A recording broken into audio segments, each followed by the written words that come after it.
Bonjour et bonsoir tout le monde, comment allez-vous? Ça nous fait grand plaisir de vous rencontrer. Comme vous le savez très bien, c'est votre sociologue Sonny Deli qui n'a jamais été lassé pour vous éclairer sur un ensemble de problèmes que traverse la société haïtienne. Aujourd'hui, nous sommes là encore pour vous parler autour de l'histoire d'Haïti. À cet effet, nous avons travaillé sur un sujet assez intéressant, c'est la discrimination autour de la mort de Dessalines. Nous sommes à la veille de la fête du drapeau. C'est vraiment idéal de vous permettre de rencontrer un sujet qui va vous permettre de comprendre l'histoire d'Haïti. Le bicolore haïtien a été créé dans un sens d'unité et comment cette unité a été possible. On nous a renseigné sur Pétion et Dessalines qui formaient un pacte à la Caille et pour nous donner un bicolore. Et voilà notre sujet, comment il y avait la discrimination autour de la mort de Dessalines. Il y a beaucoup de gens qui disent que Dessalines a été mort au Pont Rouge. Il y avait un certain défilé, une folle qui a enterré le cadavre de Dessalines. C'est vraiment faux. On se rend compte qu'il y a beaucoup de manipulation et qu'il y a beaucoup de discrimination autour de la mort. Comment l'empereur du pays a été enterré par une folle que l'on appelait défilé. Ça, c'est une histoire lugubre, c'est une histoire triste, c'est une histoire incroyable. Vous savez très bien comment l'indépendance haïtienne a été possible dans une situation très difficile, une situation qui a opposé deux révolutions en même temps. La Révolution française et la Révolution haïtienne. Ces deux révolutions se réalisaient presque dans les mêmes années, dans les mêmes époques. Et voilà, vous savez que la Révolution française avait influencé aussi la Révolution haïtienne. Et tout a commencé avec le marronnage. Il y avait une frustration dans la colonie de Saint-Domingue. Les nègres n'avaient pas voulu accepter le traitement des colons. C'était odieux, c'était vraiment horrible. Les traitements étaient vraiment inhumains à Saint-Domingue. Et voilà comment les esclaves, ils vont commencer à se soulever. Mais tout a commencé avec le marronnage. Il ne faut pas oublier la place du marronnage dans la révolution de Saint-Domingue. Et quand on parle du marronnage, on voit le nègre qui cherchait à vivre en marge de l'habitation, qui restait dans les montagnes. Donc, ces nègres-là, ils étaient considérés comme un danger pour le système colonial parce que ces gens-là, quand ils habitaient dans les montagnes, ils avaient une habitude de se rendre pendant la nuit dans les plantations pour incendier, pour pratiquer, c'est ce qu'on appelle le raid, une pratique qui était vraiment hostile à la colonisation. On ne peut pas tenir un peuple sous le joug de la servitude pendant une éternité. Quand on doit rechercher la raison d'être du soulèvement des esclaves, il faut le rechercher dans le traitement inhumain de l'esclavage. Parce que les nègres ne pouvaient pas supporter un tel traitement. Mais comment l'évolution a été possible? Vous savez, tout a commencé avec les réactions des esclaves, les réactions pré-révolutionnaires, comme le marronnage, le suicide, parce que le nègre, pour manifester son mécontentement face à l'esclavage, il savait se tuer, mettre fin à sa vie. Et c'est ainsi que on a manifesté certaines hostilités avant la Révolution. Il y avait l'empoisonnement, certains nègres qui empoisonnaient les sources, qui empoisonnaient les milieux là où se rendaient les colons. C'était une frustration, et à partir de cette frustration, on se rend compte que les nègres ne supportaient pas vraiment l'esclavage. Donc, avant même de parler de la Révolution, il y a certains gens dans l'histoire qu'on ne donne pas assez de considération, mais qui étaient vraiment importants. Par exemple, dans le marronnage, on avait un homme comme Macandal, Santiago, des nègres qui étaient vraiment importants, qui commençaient à se soulever, et à partir de leur réaction, on va commencer à voir la colonie comme un baril de poudre qui attendait le moment de s'exploser. Il ne faut pas se contenter de voir Dessalines, de voir Pétion, de voir l'armée indigène. Il faut se rendre dans les réactions pré-révolutionnaires à travers des insurgés, certains esclaves qui pratiquaient le marronnage, l'empoisonnement, le suicide, l'avortement. C'est ainsi que commençait la révolution de Saint-Domingue. Parce que la colonie était vraiment une pratique inhumaine. Les esclaves ne pouvaient pas supporter les traitements. Donc, il faut dire que le marronnage était vraiment important. Et dans le marronnage, on voit le grand marronnage et le petit marronnage. Parce que quand on voit le petit marronnage, on voit des gens qui vivaient en marge pour un temps, mais qui attendaient un moment pour retourner dans la colonie, pour continuer à travailler. C'est-à-dire des gens qui abandonnaient pour un moment déterminé. Et ces gens-là, donc, ils montraient leur frustration face aux Blancs, mais après, ils vont retourner pour demander pardon et recommencer à travailler. Mais il y avait aussi le grand marronnage. Dans le grand marronnage, les gens se réfugiaient dans les montagnes, mais ils commençaient à former des sanctuaires, des idéologies. Ils construisaient des idéologies. À partir de ce moment, ils vont se mettre en face de la colonie de Saint-Domingue.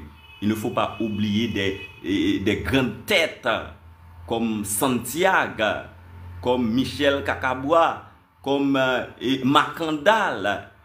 Ces gens-là ont rendu beaucoup de services pour briser la chaîne de l'esclavage. On a toujours une certaine tendance à détester Dessalines, de cribler Dessalines, et de présenter l'histoire de Dessalines avec beaucoup de discrimination. D'où vient cette situation? Pourquoi les historiens présentent Dessalines comme quelqu'un de rien?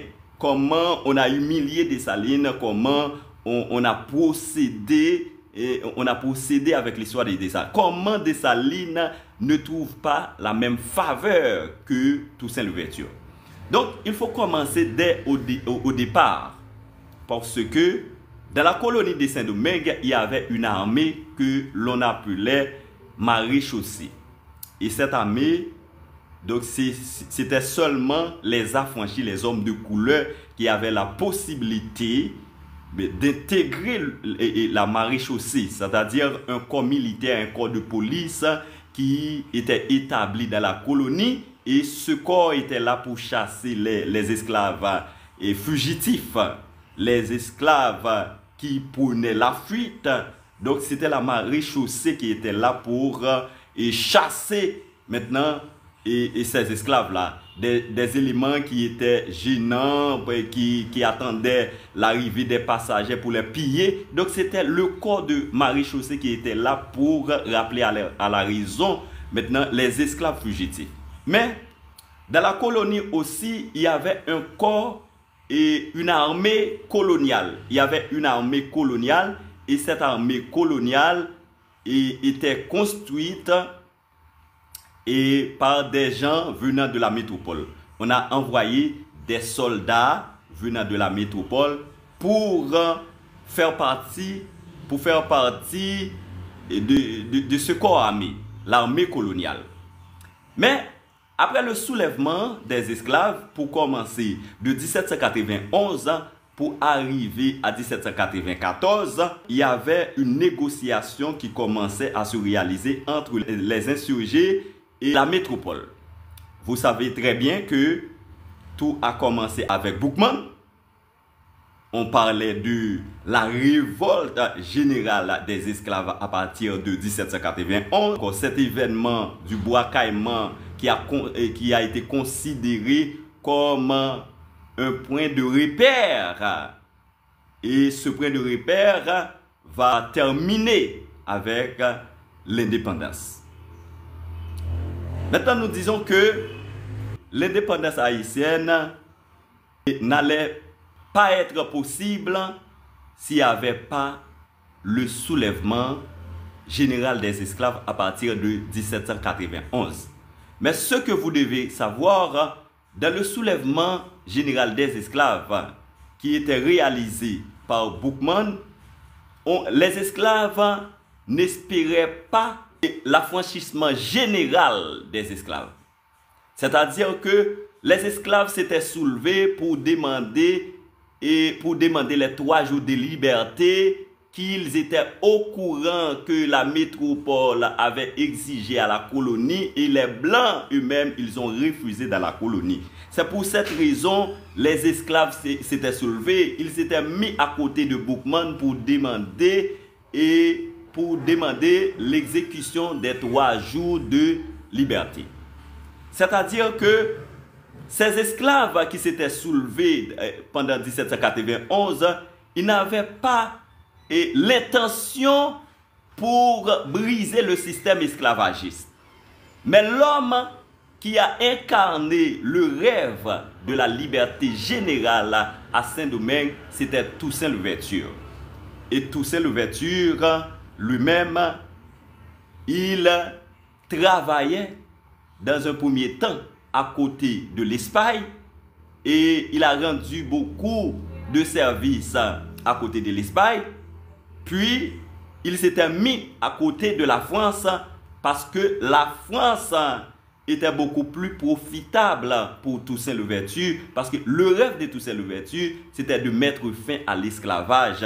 Il rêvait maintenant l'idéologie des Spartacus qui se battait pour libérer un groupe d'esclaves à Rome. Et c'est ainsi que Toussaint Louverture lui-même, il voulait libérer les esclaves. Maintenant, nous disons que entre Toussaint Louverture et Dessalines, ces deux gens ou bien ces deux leaders n'ont pas la même considération et devant les Blancs et devant les Nègres. Pourquoi une telle situation est possible? Pourquoi on a rendu odieuse l'histoire de Dessalines et on a considéré l'histoire de Toussaint Louverture? Premièrement, il faut comprendre que Toussaint Louverture a passé des étapes importantes. Parce que Toussaint Louverture, lui, il s'était mis à la disposition de la métropole, tantôt de la métropole espagnole et tantôt de la métropole française. Toussaint Louverture a rendu beaucoup de services aux métropoles.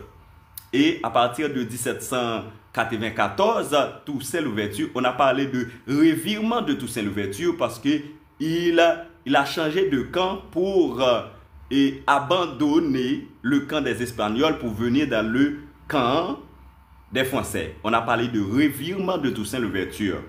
Et on a dit que, selon l'histoire, Toussaint Louverture a décidé de prendre une telle décision parce qu'il pensait que le camp des Français était beaucoup plus favorable à l'affranchissement général des esclaves.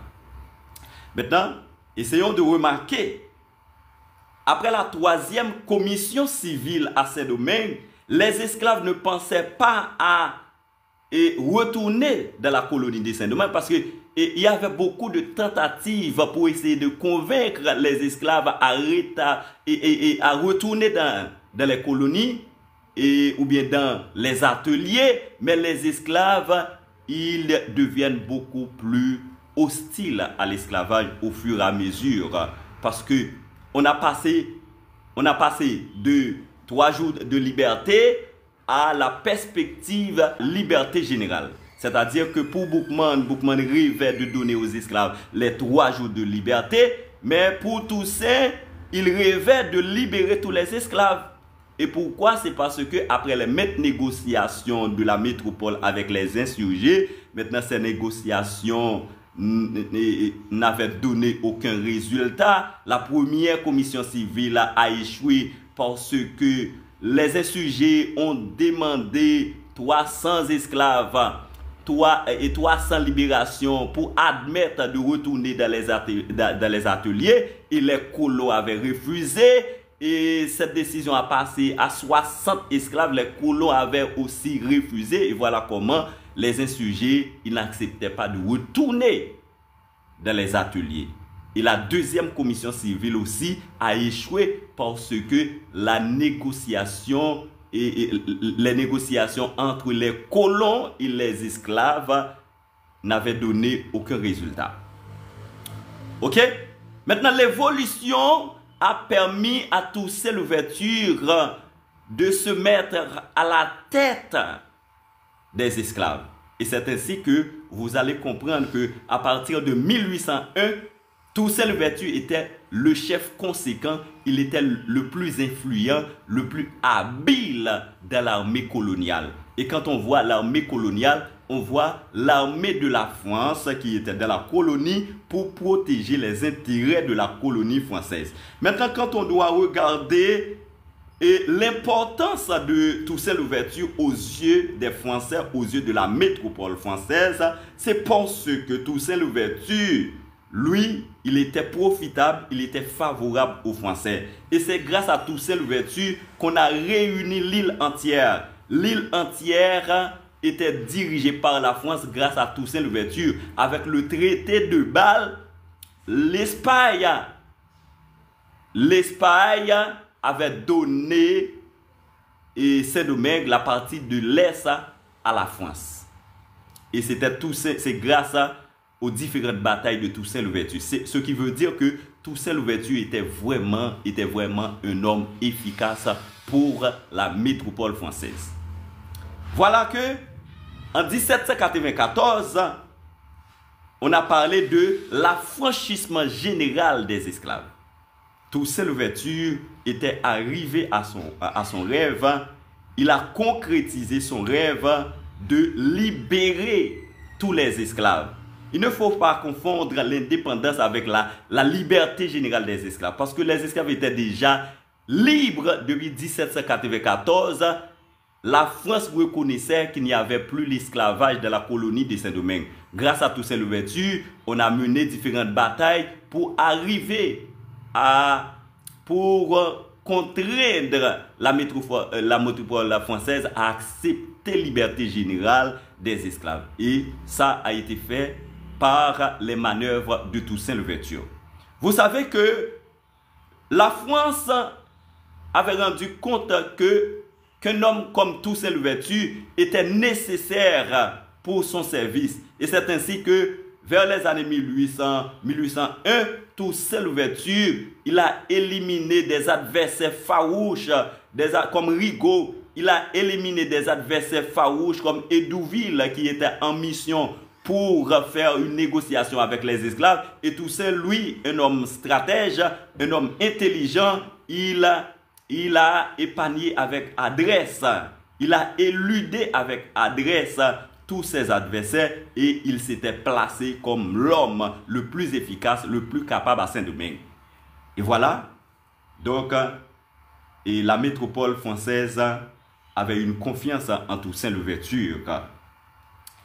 Maintenant, on comprend que c'est grâce à Toussaint Louverture qui a rendu aussi efficace la métropole française, parce que sur Toussaint Louverture, la France a bénéficié beaucoup. La France a bénéficié beaucoup parce que les Anglais étaient là pour profiter des avantages des Français. C'est grâce à Toussaint Louverture qu'on se battait contre les Anglais, qu'on se battait contre les Espagnols, tout au profit des Français. Donc voilà que Toussaint Louverture n'a pas la même considération et Toussaint Louverture a beaucoup plus de considération pour les Français que Dessalines. Parce que vous savez que Dessalines, il n'était pas au service des Français. Il ne travaillait pas pour les Français, mais Toussaint, lui, il travaillait pour les Français. À partir de 1801, quand Toussaint Louverture écrivait à Napoléon Bonaparte, il écrivait le premier des Noirs au premier des Blancs. Toussaint Louverture avait certaines fiertés. En tant qu'esclave, on lui avait donné sa liberté de très tôt. Et son maître son maître l'appréciait beaucoup.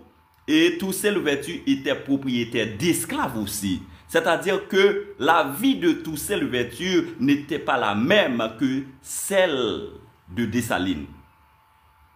C'est ainsi que Toussaint Louverture avait certains privilèges. Il avait certains privilèges.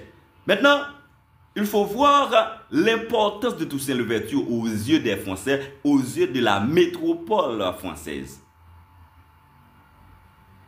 Et voilà comment l'indépendance serait beaucoup plus facile avec Dessalines que Toussaint Louverture. D'ailleurs, Toussaint Louverture ne rêvait pas une indépendance. Il rêvait plutôt une liberté générale, l'affranchissement général. Mais Toussaint Louverture ne rêvait pas l'indépendance. L'homme qui commençait à parler de l'indépendance, c'était Dessalines. Parce que Dessalines ne voulait pas être manipulé par les Français. Après que Dessalines a pu remarquer qu'on a boycotté Toussaint Louverture. Et la raison du boycottage de Dessalines était très simple, c'est la rancune du peuple haïtien. Il faut regarder la rancune des anciens esclaves. Et aujourd'hui, on a pu rencontrer cette même rancune parce que on peut faire tout et une seule erreur peut tout basculer aux yeux du peuple haïtien. Par exemple, quand on essaie de faire quelque chose de bon, on se bat maintenant pour le pays, mais une seule erreur peut basculer maintenant tout ce qu'on avait fait avant. C'est cette situation qui s'était présentée avec Toussaint Louverture. Toussaint Louverture était un homme invulnérable. Vers les années 1800, Toussaint avait une armée aussi puissante qui avait été très puissante. Et la population était à côté de Toussaint Louverture. Une seule erreur a coûté la vie de Toussaint Louverture. C'était l'erreur de Moïse. Toussaint Louverture a fait tuer Moïse pour la raison de la grande propriété qu'il adoptait. Toussaint Louverture était à côté de la grande propriété, tandis que son neveu Moïse commençait à distribuer des terres aux anciens esclaves. Et la population était beaucoup plus heureuse avec Moïse. Il refusait Toussaint Louverture qui acceptait de faire travailler les terres en bloc, de faire travailler les terres en grandes plantations. Et c'est ainsi que quand Toussaint Louverture a été au courant de la décision de Moïse, il a fait tuer Moïse. Parce que Toussaint Louverture n'acceptait pas la petite propriété, le morcellement des terres. Et ce qu'on pouvait comprendre, le morcellement des terres ne peut pas donner de grands résultats. Et c'est ce qui était arrivé avec Pétion. On a commencé à morceler les terres. Après diverses révoltes, on a commencé à distribuer des terres aux paysans. Parce que quand on travaille les terres en bloc, cela peut nous rendre beaucoup plus efficaces parce que la grande propriété, c'est le moyen idéal pour parvenir à une grande production, à un succès national. C'est ça Toussaint Louverture avait compris. Il n'a pas accepté de morceler les terres, de donner à chacun des esclaves un morceau de terre. Et il a compris de faire travailler les terres en bloc, la grande propriété. Mais son neveu adoptif, Moïse, lui, il a accepté maintenant de morceler les terres, de faire don des terres aux esclaves. Et voilà comment Toussaint Louverture, donc ils étaient contre la décision de Moïse et il a fait tuer Moïse. Il a exécuté Moïse. Voilà comment on a arrêté Toussaint Louverture. Toussaint Louverture était devenu faible après cette décision de tuer Moïse. Maintenant, il faut essayer de comprendre la considération qu'on donnait à Toussaint Louverture et on n'a pas donné à Dessalines cette même considération. Dessalines, lui, quand il se rendait compte qu'on a manipulé Toussaint Louverture, qu'on a piégé Toussaint Louverture, maintenant lui, il n'acceptait pas de faire des compromis avec la France.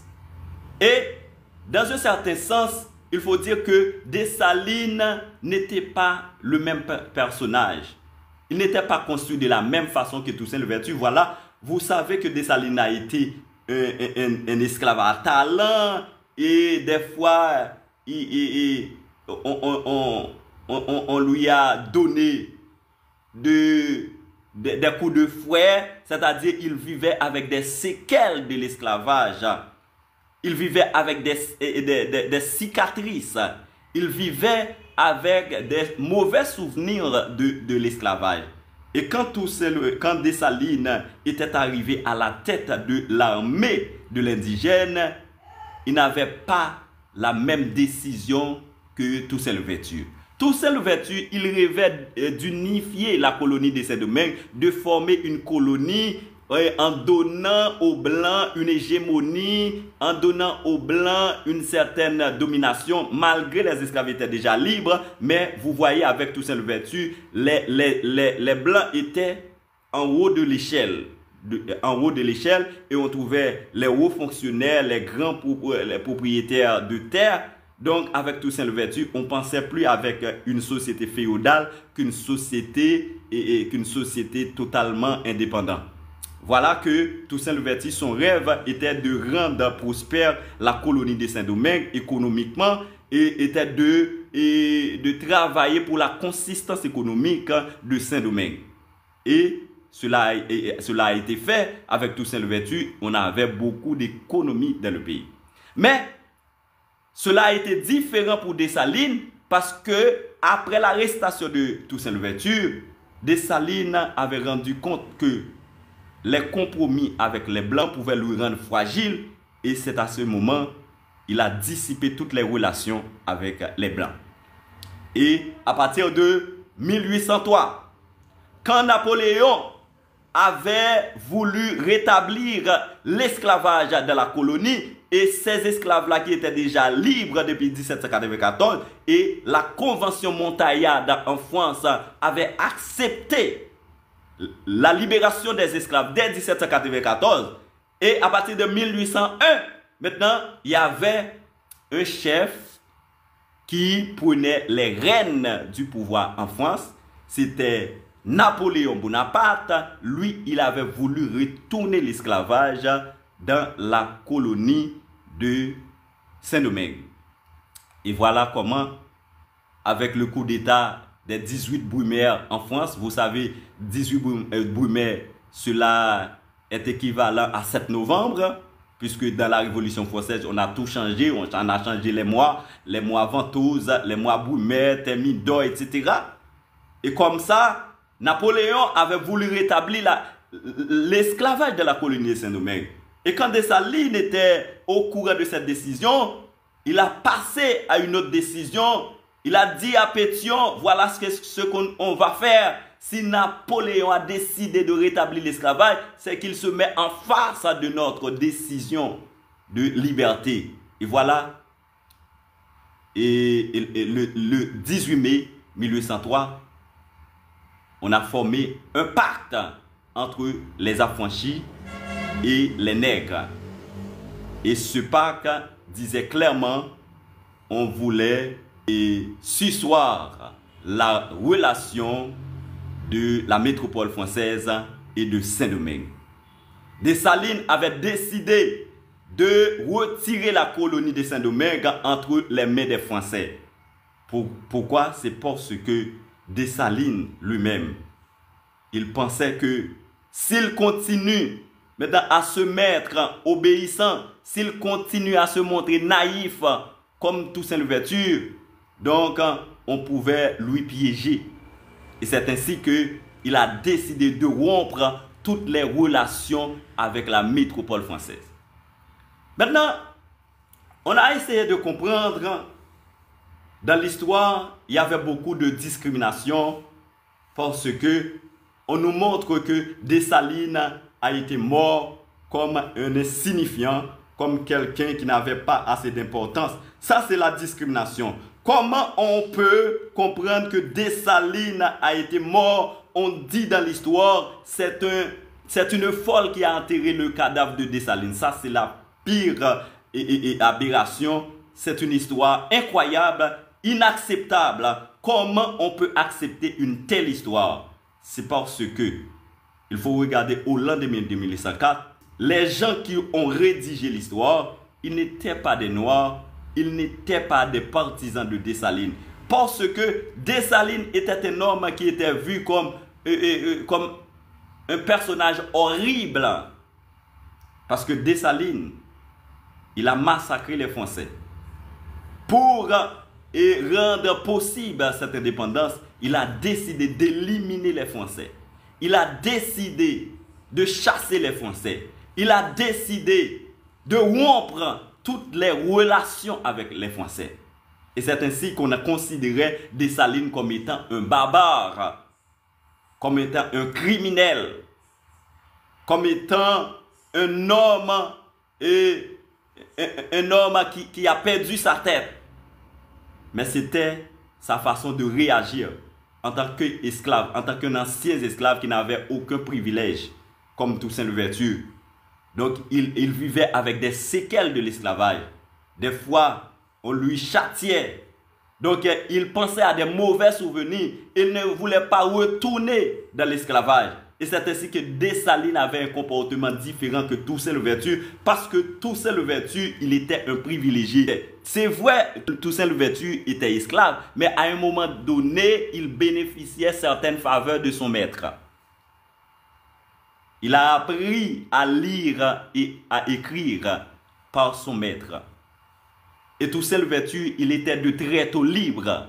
On lui a fait don de liberté. Il était un affranchi. Et un affranchi à Saint-Domingue, il avait la possibilité de posséder des terres et d'esclaves. Ce qui veut dire que Toussaint Louverture, il était propriétaire de terres et d'esclaves.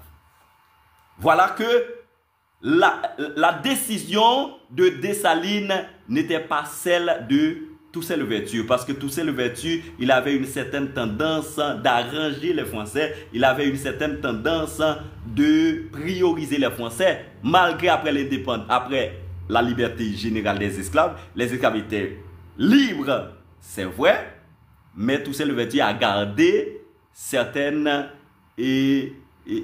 faveurs pour les Blancs. Les Blancs, ils travaillaient dans la colonie toujours avec Toussaint Louverture, avec un certain privilège. Voilà que Dessalines, lui, il ne se mettait pas à côté des Blancs. Il voulait tout basculer, il voulait tout renverser, il voulait tout rompre, il voulait tout il voulait tout chasser.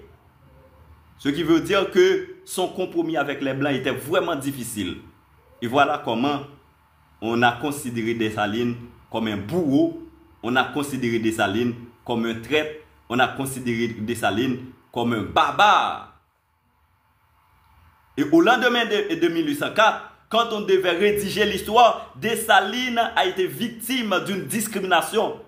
Dessalines était mort, il a été exécuté certes, mais on a traité Dessalines comme un vaurien. On a traité Dessalines comme un insignifiant. Pensez-vous qu'un empereur, on a dit que c'est une folle qui a enterré son cadavre. C'est vraiment horrible. C'est pour montrer que la discrimination était vraiment infernale. Était infernale dans l'histoire. Et on a accepté cette histoire. On a récité cette histoire. On a ingurgité cette histoire. On a et on a relayé cette histoire. Donc, pour comprendre que les Haïtiens sont confortables dans cette histoire de parler de l'empereur de telle manière pour dire que Dessalines n'a pas été enterré par une personne lucide. C'était une folle qui a enterré son cadavre. C'est une pire discrimination, c'est une pire aberration. On a compris que Dessalines a été exécuté, certes. Il a été tué par les mulattes, certes. Mais Dessalines avait aussi des partisans. Il avait aussi des partisans. Après avoir été dans le sud pour réprimer les mulâtres, Dessalines avait fait un discours. Et on montre que c'est par la suite de ce discours, Dessalines a été éliminé. A été éliminé comme si il y avait des soldats qui attendaient Dessalines au Pont Rouge. C'est vraiment faux. C'est vraiment faux. Donc c'est pour montrer que notre histoire, cette histoire est construite sur la discrimination. Et quelques temps plus tard, on a montré que Pétion a bénéficié de funérailles normales. Pétion a été mort de la fièvre jaune. On montrait selon l'histoire que Pétion a bénéficié d'une funéraille normale. Mais pourquoi pas Dessalines? C'est pourquoi pas Dessalines? C'est pour vous montrer qu'il y a trop de préjugés dans l'histoire. Au lendemain de 1804, celui qui a rédigé l'histoire, c'était Thomas Madiou. Il était un Français. Il était un Français. Et vous pouvez remarquer que c'est une histoire qui a gardé l'empreinte des Français. On a rédigé tout au profit des Français. Quand on doit présenter les héros de notre indépendance, on montre que il y avait toujours une histoire d'épopée. C'est-à-dire, ce ne sont pas les Noirs qui ont travaillé. Ils n'avaient pas autant de force pour nous rendre libres. Ils avaient un mystère qui était caché. C'est comme si on rend inconfiants les nègres. C'est-à-dire, les nègres n'avaient pas assez de stratégie, ils n'avaient pas assez de capacité pour nous rendre indépendants. C'est comme ça on les présente. C'est-à-dire, on travaille sur notre estime. On travaille sur notre estime pour montrer que l'homme haïtien, ils n'ont pas trop de capacité pour bien faire. Quand on présente l'histoire, on montre qu'il y avait un mystère derrière ça. Il y avait toujours la cérémonie du bois caïman. C'est pour effacer notre capacité, notre potentialité. Donc c'est une histoire qui a été rédigée au profit des colons.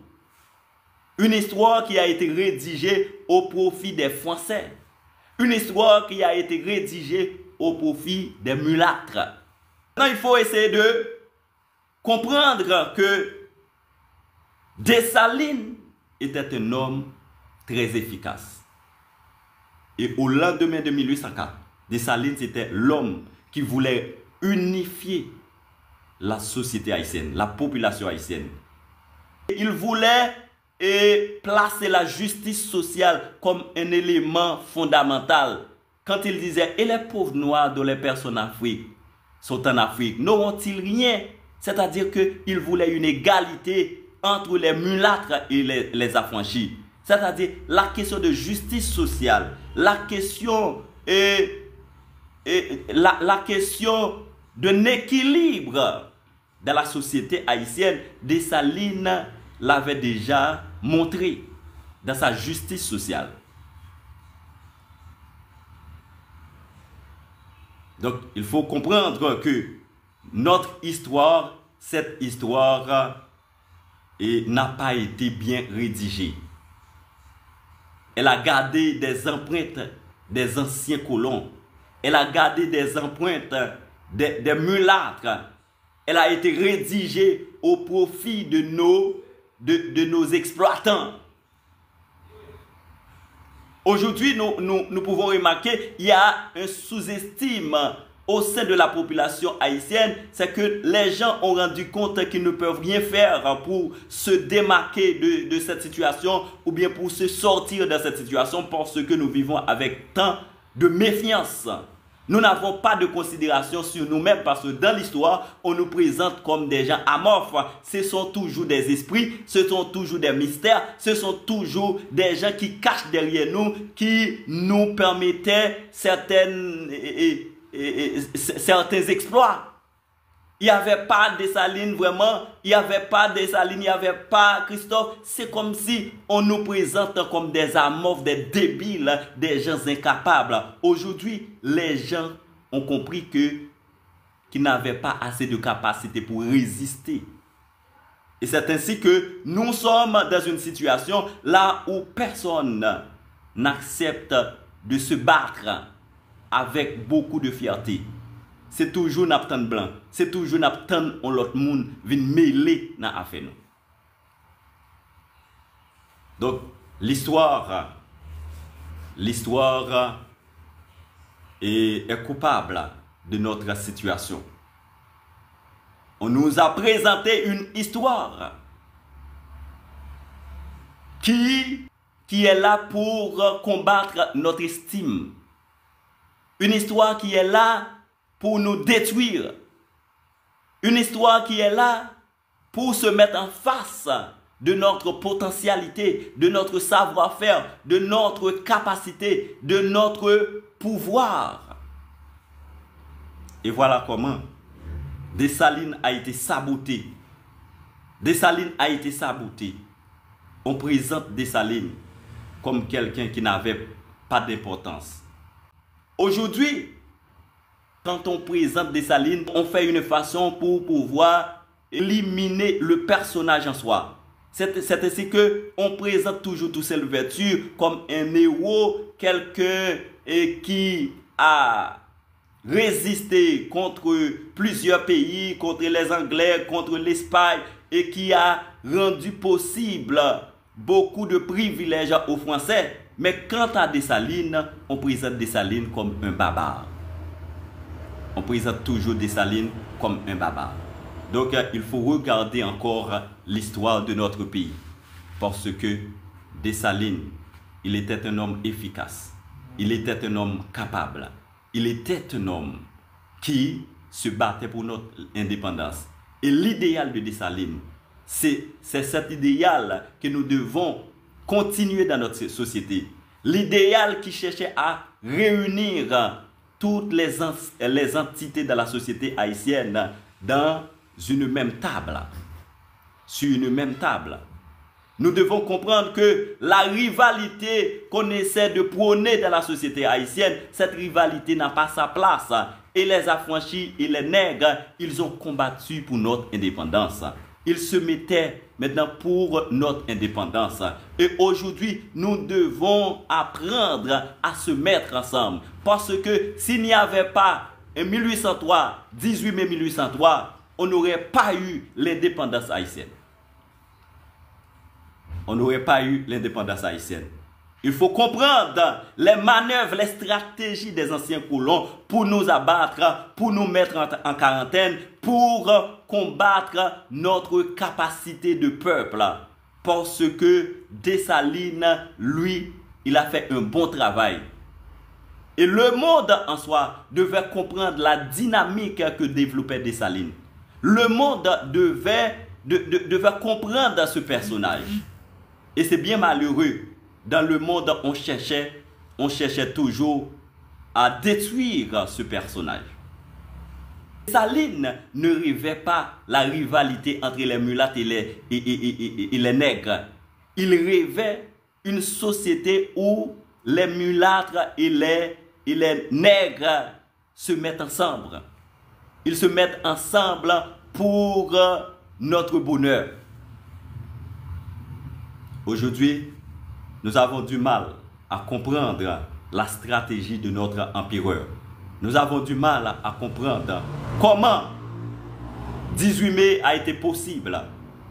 Et ce 18 mai, tant de fois, nous essayons de le combattre.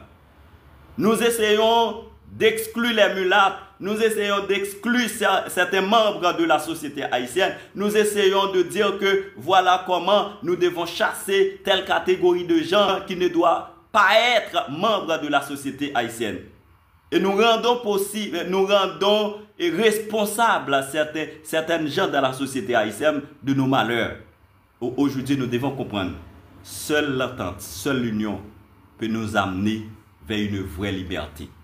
Parce que s'il n'y avait pas la liberté, s'il n'y avait pas 18 mai, nous n'aurions pas eu maintenant l'indépendance haïtienne.